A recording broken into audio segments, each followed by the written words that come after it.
Romeo के नाम पौलुस प्रेरित की पत्री अध्याय 1। पौलुस की ओर से जो यीशु मसीह का दास है और प्रेरित होने के लिए बुलाया गया और परमेश्वर के उस सुसमाचार के लिए अलग किया गया है, जिसकी उसने पहले ही से अपने भविष्यद्वक्ताओं के द्वारा पवित्र शास्त्र में अपने पुत्र हमारे प्रभु यीशु मसीह के विषय में प्रतिज्ञा की थी, जो शरीर के भाव से तो दाऊद के वंश से उत्पन्न हुआ और पवित्रता की आत्मा के भाव से मरे हुए में से जी उठने के कारण सामर्थ के साथ परमेश्वर का पुत्र ठहरा है, जिसके द्वारा हमें अनुग्रह और प्रेरिताई मिली कि उसके नाम के कारण सब जातियों के लोग विश्वास करके उसकी माने, जिनमें से तुम भी यीशु मसीह के होने के लिए बुलाए गए हो। उन सब के नाम जो रोम में परमेश्वर के प्यारे हैं और पवित्र होने के लिए बुलाए गए हैं, हमारे पिता परमेश्वर और प्रभु यीशु मसीह की ओर से तुम्हें अनुग्रह और शांति मिलती रहे। पहले मैं तुम सब के लिए यीशु मसीह के द्वारा अपने परमेश्वर का धन्यवाद करता हूँ कि तुम्हारे विश्वास की चर्चा सारे जगत में हो रही है। परमेश्वर, जिसकी सेवा मैं अपनी आत्मा से उसके पुत्र के सुसमाचार के विषय में करता हूँ, वही मेरा गवाह है कि मैं तुम्हें किस प्रकार लगातार स्मरण करता रहता हूँ और नित्य अपनी प्रार्थनाओं में विनती करता हूँ कि किसी रीति से अब भी तुम्हारे पास आने को मेरी यात्रा परमेश्वर की इच्छा से सफल हो, क्योंकि मैं तुमसे मिलने की लालसा करता हूँ कि मैं तुम्हें कोई आत्मिक वरदान दूं जिससे तुम स्थिर हो जाओ, अर्थात यह कि मैं तुम्हारे बीच में होकर तुम्हारे साथ उस विश्वास के द्वारा जो मुझ में और तुम में है शांति पाऊं। और हे भाइयों, मैं नहीं चाहता कि तुम इससे अनजान रहो कि मैंने बार बार तुम्हारे पास आना चाहा कि जैसा मुझे और अन्य जातियों में फल मिला वैसा ही तुम में भी मिले, परंतु अब तक रुका रहा। मैं यूनानियों और अन्य भाषियों का और बुद्धिमानों और निर्बुद्धियों का कर्जदार हूँ। सो मैं तुम्हें भी जो रोम में रहते हो सुसमाचार सुनाने को भरसक तैयार हूँ, क्योंकि मैं सुसमाचार से नहीं लजाता, इसलिए कि वह हर एक विश्वास करने वाले के लिए, पहले तो यहूदी फिर यूनानी के लिए उद्धार के निमित्त परमेश्वर की सामर्थ है, क्योंकि उसमें परमेश्वर की धार्मिकता विश्वास से और विश्वास के लिए प्रकट होती है, जैसा लिखा है कि विश्वास से धर्मी जन जीवित रहेगा। परमेश्वर का क्रोध तो उन लोगों की सब अभक्ति और अधर्म पर स्वर्ग से प्रकट होता है, जो सत्य को अधर्म से दबाए रखते हैं, इसलिए कि परमेश्वर के विषय का ज्ञान उनके मनों में प्रकट है, क्योंकि परमेश्वर ने उन पर प्रकट किया है। क्योंकि उसके अनदेखे गुण अर्थात उसकी सनातन सामर्थ और परमेश्वरत्व जगत की सृष्टि के समय से उसके कामों के द्वारा देखने में आते हैं, यहाँ तक कि वे निरुत्तर हैं। इस कारण कि परमेश्वर को जानने पर भी उन्होंने परमेश्वर के योग्य बड़ाई और धन्यवाद न किया, परंतु व्यर्थ विचार करने लगे, यहाँ तक कि उनका निर्बुद्धि मन अंधेरा हो गया। वे अपने आप को बुद्धिमान जताकर मूर्ख बन गए और अविनाशी परमेश्वर की महिमा को नाशमान मनुष्य और पक्षियों और चौपायों और रेंगने वाले जंतुओं की मूरत की समानता में बदल डाला।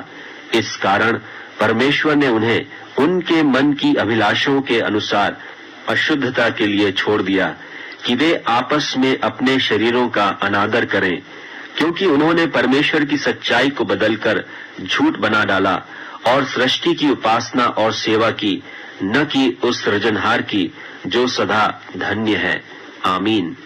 इसलिए परमेश्वर ने उन्हें नीच कामनाओं के वश में छोड़ दिया, यहाँ तक कि उनकी स्त्रियों ने भी स्वाभाविक व्यवहार को उससे जो स्वभाव के विरुद्ध है बदल डाला।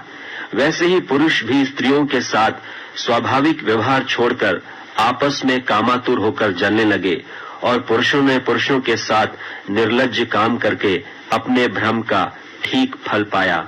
और जब उन्होंने परमेश्वर को पहचानना न चाहा, इसलिए परमेश्वर ने भी उन्हें उनके निकम्मे मन पर छोड़ दिया कि वे अनुचित काम करें।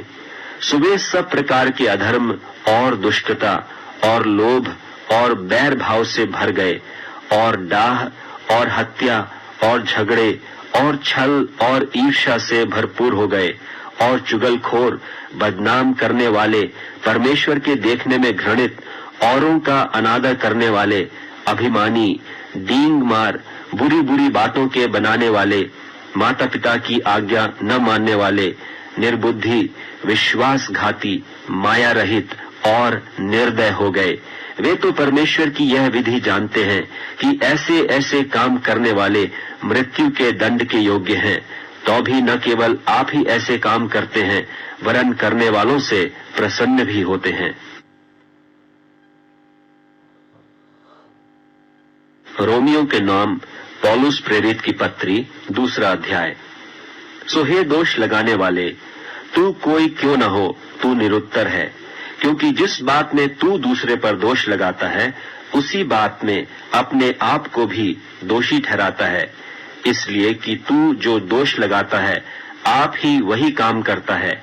और हम जानते हैं कि ऐसे ऐसे काम करने वालों पर परमेश्वर की ओर से ठीक ठीक दंड की आज्ञा होती है। और हे मनुष्य, तू जो ऐसे ऐसे काम करने वालों पर दोष लगाता है और आप वे ही काम करता है, क्या यह समझता है कि तू परमेश्वर की दंड की आज्ञा से बच जाएगा? क्या तू उसकी कृपा और सहनशीलता और धीरज रूपी धन को तुच्छ जानता है? और क्या यह नहीं समझता कि परमेश्वर की कृपा तुझे मन फिराव को सिखाती है, पर अपनी कठोरता और हठीले मन के अनुसार उसके क्रोध के दिन के लिए, जिसमें परमेश्वर का सच्चा न्याय प्रकट होगा, अपने निमित्त क्रोध कमा रहा है। वह हर एक को उसके कामों के अनुसार बदला देगा। जो सुकर्म में स्थिर रहकर महिमा और आदर और अमरता की खोज में है, उन्हें वह अनंत जीवन देगा। पर जो विवादी हैं और सत्य को नहीं मानते, वरन अधर्म को मानते हैं, उन पर क्रोध और कोप पड़ेगा और क्लेश और संकट हर एक मनुष्य के प्राण पर जो बुरा करता है आएगा, पहले यहूदी पर, फिर यूनानी पर महिमा और आदर और कल्याण हर एक को मिलेगा जो भला करता है, पहले यहूदी को, फिर यूनानी को, क्योंकि परमेश्वर किसी का पक्ष नहीं करता। इसलिए कि जिन्होंने बिना व्यवस्था पाए पाप किया, वे बिना व्यवस्था के नाश भी होंगे, और जिन्होंने व्यवस्था पाकर पाप किया, उनका दंड व्यवस्था के अनुसार होगा। क्योंकि परमेश्वर की यहाँ व्यवस्था के सुनने वाले धर्मी नहीं, पर व्यवस्था पर चलने वाले धर्मी ठहराए जाएंगे। फिर जब अन्य जाति लोग, जिनके पास व्यवस्था नहीं, स्वभाव ही से व्यवस्था की बातों पर चलते हैं, तो व्यवस्था उनके पास न होने पर भी वे अपने लिए आप ही व्यवस्था हैं।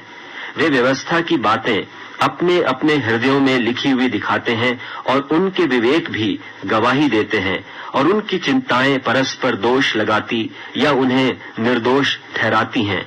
जिस दिन परमेश्वर मेरे सुसमाचार के अनुसार यीशु मसीह के द्वारा मनुष्यों की गुप्त बातों का न्याय करेगा। यदि तू यहूदी कहलाता है और व्यवस्था पर भरोसा रखता है और परमेश्वर के विषय में घमंड करता है और उसकी इच्छा जानता और व्यवस्था की शिक्षा पाकर उत्तम उत्तम बातों को प्रिय जानता है, और अपने पर भरोसा रखता है कि मैं अंधों का अगुआ और अंधकार में पड़े हुओं की ज्योति और बुद्धिहीनों का सिखाने वाला और बालकों का उपदेशक हूँ, और ज्ञान और सत्य का नमूना जो व्यवस्था में है मुझे मिला है, सो क्या तू जो औरों को सिखाता है अपने आप को नहीं सिखाता? क्या तू जो चोरी न करने का उपदेश देता है आप ही चोरी करता है? तू जो कहता है व्यभिचार न करना, क्या आप ही व्यभिचार करता है? तू जो मूर्तों से घृणा करता है, क्या आप ही मंदिरों को लूटता है? तू जो व्यवस्था के विषय में घमंड करता है, क्या व्यवस्था न मानकर परमेश्वर का अनादर करता है?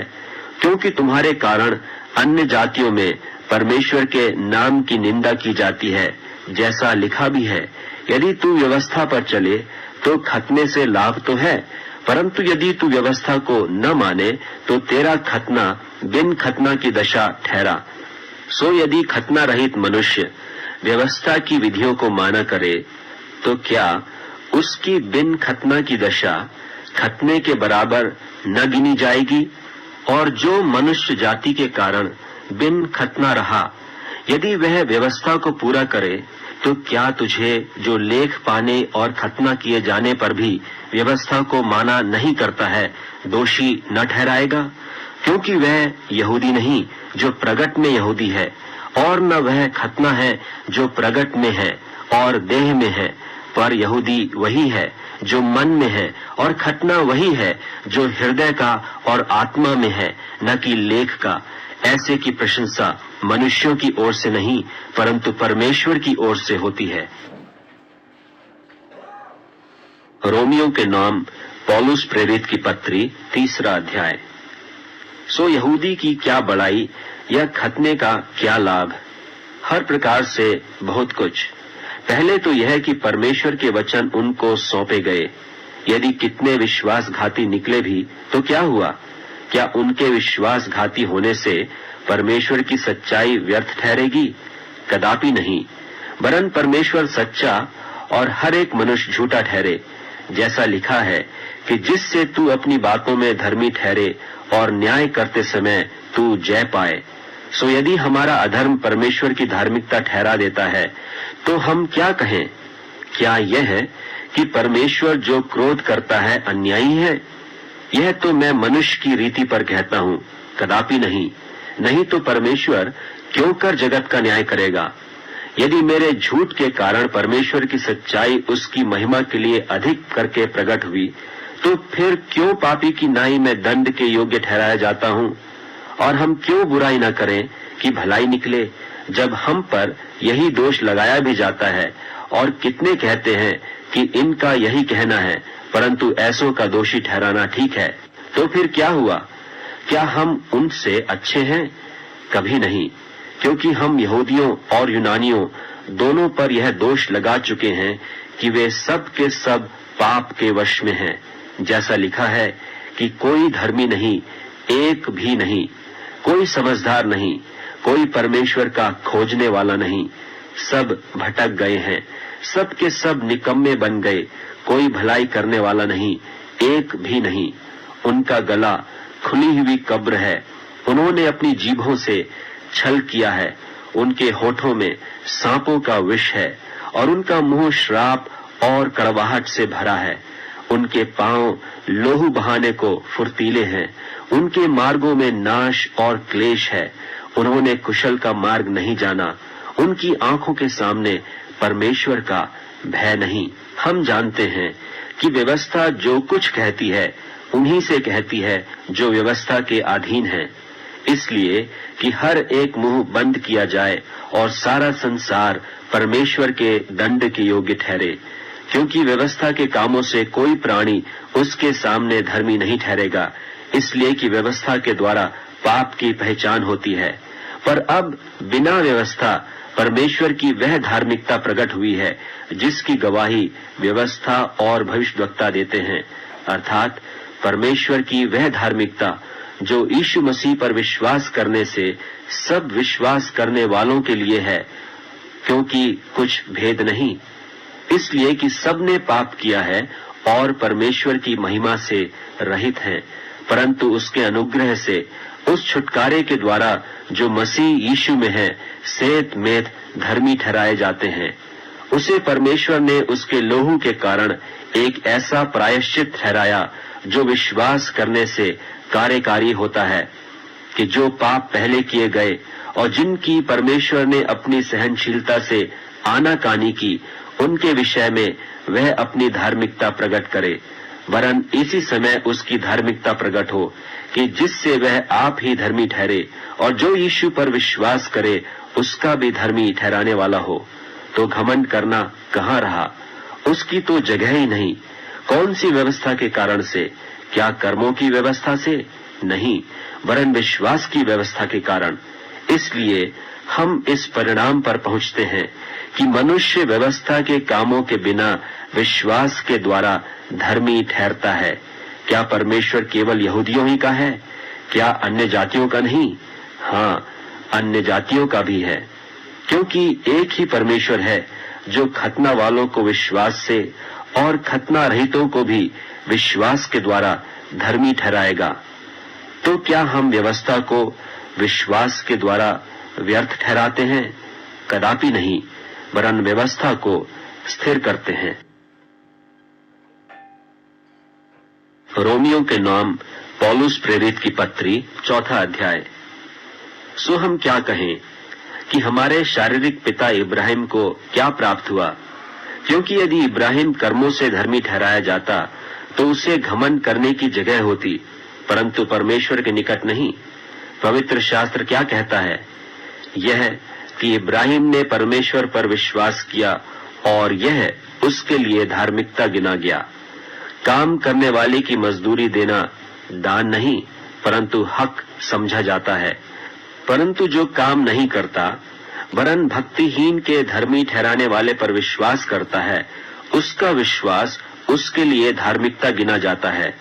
जिसे परमेश्वर बिना कर्मों के धर्मी ठहराता है, उसे दाऊद भी धन्य कहता है कि धन्य वे हैं जिनके अधर्म क्षमा हुए और जिनके पाप ढांपे गए। धन्य है वह मनुष्य जिसे परमेश्वर पापी न ठहराए। तो यह धन्य कहना क्या खतना वालों ही के लिए है या खतना रहितों के लिए भी? हम यह कहते हैं कि इब्राहिम के लिए उसका विश्वास धार्मिकता गिना गया। तो वह क्यों कर गिना गया? खतने की दशा में या बिना खतने की दशा में? खतने की दशा में नहीं परंतु बिना खतने की दशा में।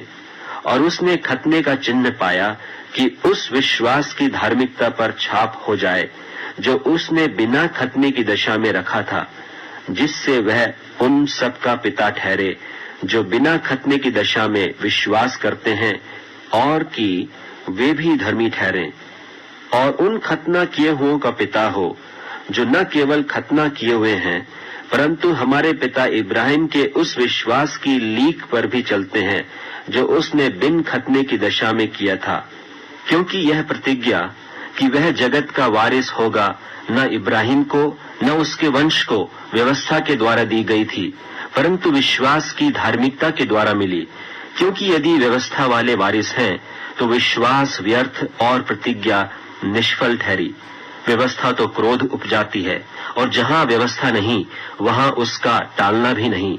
इसी कारण वह विश्वास के द्वारा मिलती है कि अनुग्रह की रीति पर हो, कि प्रतिज्ञा सब वंश के लिए दृढ़ हो, न कि केवल उसके लिए जो व्यवस्था वाला है वरन उनके लिए भी जो इब्राहिम के समान विश्वास वाले हैं। वही तो हम सब का पिता है। जैसा लिखा है कि मैंने तुझे बहुत सी जातियों का पिता ठहराया है। उस परमेश्वर के सामने जिस पर उसने विश्वास किया और जो मरे हुओं को जिलाता है और जो बातें हैं ही नहीं उनका नाम ऐसा लेता है कि मानो वे हैं। उसने निराशा में भी आशा रखकर विश्वास किया, इसलिए कि उस वचन के अनुसार कि तेरा वंश ऐसा होगा, वह बहुत सी जातियों का पिता हो। और वह जो 100 वर्ष का था अपने मरे हुए से शरीर और सारा के गर्भ की मरी हुई किसी दशा जानकर भी विश्वास में निर्बल न हुआ और न अविश्वासी होकर परमेश्वर की प्रतिज्ञा पर संदेह किया, पर विश्वास में दृढ़ होकर परमेश्वर की महिमा की और निश्चय जाना कि जिस बात की उसने प्रतिज्ञा की है वह उसे पूरी करने को भी सामर्थी है। इस कारण यह उसके लिए धार्मिकता गिना गया। और यह वचन कि विश्वास उसके लिए धार्मिकता गिना गया न केवल उसी के लिए लिखा गया वरन हमारे लिए भी, जिनके लिए विश्वास धार्मिकता गिना जाएगा, अर्थात हमारे लिए जो उस पर विश्वास करते हैं जिसने हमारे प्रभु यीशु को मरे हुओं में से जिलाया। वह हमारे अपराधों के लिए पकड़वाया गया और हमारे धर्मी ठहरने के लिए जिलाया भी गया। रोमियो के नाम पौलुस प्रेरित की पत्री 5वां अध्याय। सो जब हम विश्वास से धर्मी ठहरे तो अपने प्रभु यीशु मसीह के द्वारा परमेश्वर के साथ मेल रखें, जिसके द्वारा विश्वास के कारण उस अनुग्रह तक जिसमें हम बने हैं हमारी पहुंच भी हुई और परमेश्वर की महिमा की आशा पर घमंड करें। केवल यही नहीं वरन हम क्लेशों में भी घमंड करें, यही जानकर कि क्लेश से धीरज और धीरज से खरा निकलना और खरे निकलने से आशा उत्पन्न होती है। और आशा से लज्जा नहीं होती, क्योंकि पवित्र आत्मा जो हमें दिया गया है उसके द्वारा परमेश्वर का प्रेम हमारे मन में डाला गया है। क्योंकि जब हम निर्बल ही थे तो मसीह ठीक समय पर भक्तिहीनों के लिए मरा। किसी धर्मी जन के लिए कोई मरे यह तो दुर्लभ है, परंतु क्या जाने किसी भले मनुष्य के लिए कोई मरने का भी हियाव करे। परंतु परमेश्वर हम पर अपने प्रेम की भलाई इस रीति से प्रकट करता है कि जब हम पापी ही थे तभी मसीह हमारे लिए मरा। सो जबकि हम अब उसके लहू के कारण धर्मी ठहरे तो उसके द्वारा क्रोध से क्यों न बचेंगे। क्योंकि बैरी होने की दशा में तो उसके पुत्र की मृत्यु के द्वारा हमारा मेल परमेश्वर के साथ हुआ, फिर मेल हो जाने पर उसके जीवन के कारण हम उद्धार क्यों न पाएंगे। और केवल यही नहीं, परंतु हम अपने प्रभु यीशु मसीह के द्वारा, जिसके द्वारा हमारा मेल हुआ है, परमेश्वर के विषय में घमंड भी करते हैं। इसलिए जैसा एक मनुष्य के द्वारा पाप जगत में आया और पाप के द्वारा मृत्यु आई, और इस रीति से मृत्यु सब मनुष्यों में फैल गई, इसलिए कि सबने पाप किया।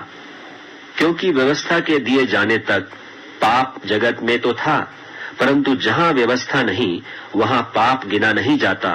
तो भी आदम से लेकर मूसा तक मृत्यु ने उन लोगों पर भी राज्य किया जिन्होंने उस आदम के अपराध की नाई, जो उस आने वाले का चिन्ह है, पाप न किया। पर जैसा अपराध की दशा है वैसी अनुग्रह के वरदान की नहीं। क्योंकि जब एक मनुष्य के अपराध से बहुत लोग मरे तो परमेश्वर का अनुग्रह और उसका जो दान एक मनुष्य के अर्थात यीशु मसीह के अनुग्रह से हुआ, बहुतेरे लोगों पर अवश्य ही अधिकाई से हुआ। और जैसा एक मनुष्य के पाप करने का फल हुआ वैसा ही दान की दशा नहीं।